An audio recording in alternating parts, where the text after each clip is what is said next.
Guys, তো বর্তমানে আমি আছি দেখতে একটা ভুতুরে রাজবাড়ি বা ভুতুরে প্লেস বা ভুতুরে ফোর্ট।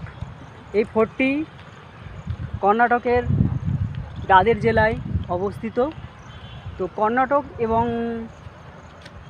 তামিলনাড়ুর যে বর্ডারের কাছাকাছি এরিয়াতে এই ফোর্টটি অবস্থিত। এই ফোর্টটির কিন্তু ঐতিহাসিক বহু সিগনিফিকেন্ট আছে, কিন্তু তবুও এত কিছু থাকা সত্ত্বেও এই ফোর্টটি একটি ভুতুরে ফোর্ট নামে পরিচিত। তা আমি কেন বলছি দর্শক, আপনারা বুঝতে পারছেন যে জায়গাটির আবহাওয়াটা দেখে, যে জায়গাটির পরিবেশটা দেখে। তো দিনের বেলায় তেমন কিছু জায়গাটা অসুবিধার হওয়ার কথা নয়। তো দিনের বেলাতে যেন সকালে ঘুরতে চলে এসেছি। এখন বাজে ঘড়িতে 11:50 বা 12টা সামথিং হবে, আমি ঘড়ি দেখিনি। তো জায়গাটির বহু ঐতিহাসিক সিগনিফিকেন্ট থাকা সত্ত্বেও জায়গাটি কিন্তু একটু করে ভুতুরে জায়গা হয়ে পড়ে রয়েছে। তো আপনারা আশেপাশে দেখতে পাচ্ছেন যে সুন্দর নিদর্শন এই ফোর্টটির। তো এখন ভগ্নাবশেষ অবস্থায় পড়ে রয়েছে। সরকার কিন্তু সেমনভাবে এই জায়গাটায় হস্তক্ষেপ করেনি এটিকে পুনর্নির্মাণ করা বা এটিকে যত্ন করার। তো এই হচ্ছে দাদেরের ফোর্ট, ভৌতিক ফোর্ট যাকে বলা হয়, আপনারা দর্শক দেখতে পাচ্ছেন। আর যে আপনাদের দ্বিতীয় স্তম্ভটি বলছিলাম দেখানোর, এইটি হচ্ছে সে দ্বিতীয় স্তম্ভ। আর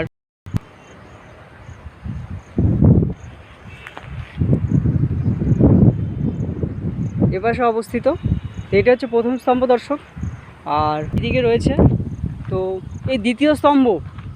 তো আপনারা জায়গাটার যে ভৌতিক পরিবেশটা আপনারা কিন্তু অবশ্যই লক্ষ্য করতে পারছেন দর্শক।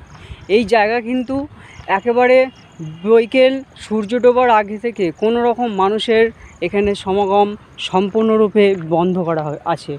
কোনো রকম মানুষ এখানে থাকতে পারবে না, আসা যাওয়া করতে পারবে না বা কিচ্ছু পারবে না।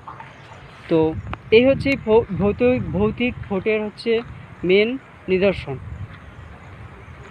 কিন্তু এইটি একসময় ভৌতিক ফোর্ট ছিল না, এটি একটি জমকালো একটি রাজার রাজধানী ছিল।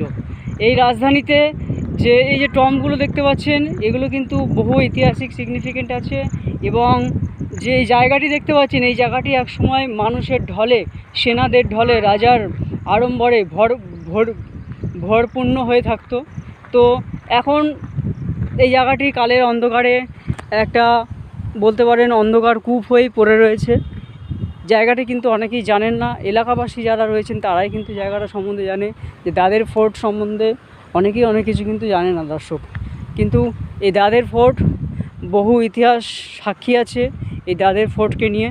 যে দাদের ফোর্টের যে সবচেয়ে বড় বিষয় হচ্ছে দাদের ফোর্ট, যে এটি তো ভৌতিক একটি ফোর্টই, কিন্তু এই ফোর্টটার যে জল নিকাশি ব্যবস্থাটা বা পানীয় জলের যে ব্যবস্থাটা, এটা কিন্তু পুরো ওয়ার্ল্ডকে বিস্মিত করে তোলে।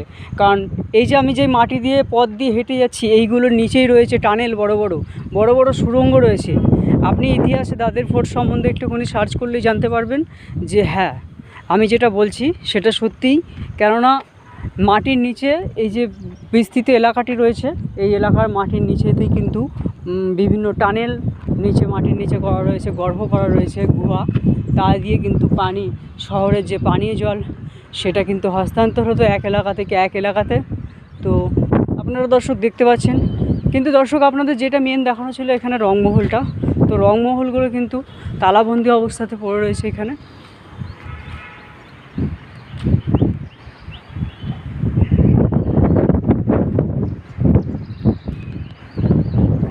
এটি হচ্ছে তার টম।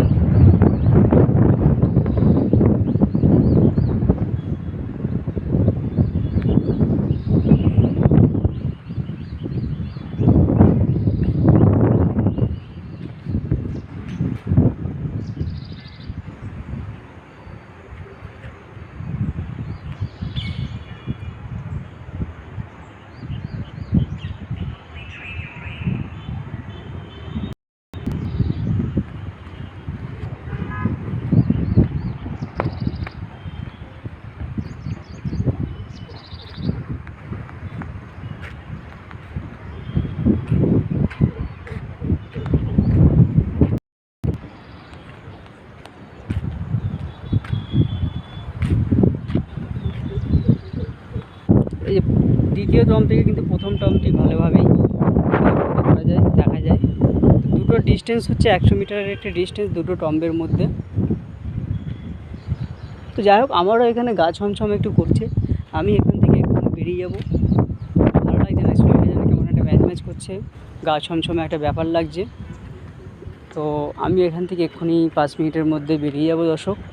আমি জাস্ট জায়গাটাকে এক্সপ্লোর করতে এসেছিলাম, আমার এক্সপ্লোর করা হয়ে গেছে। এবার আমাকে এখান থেকে বেরোতে হবে।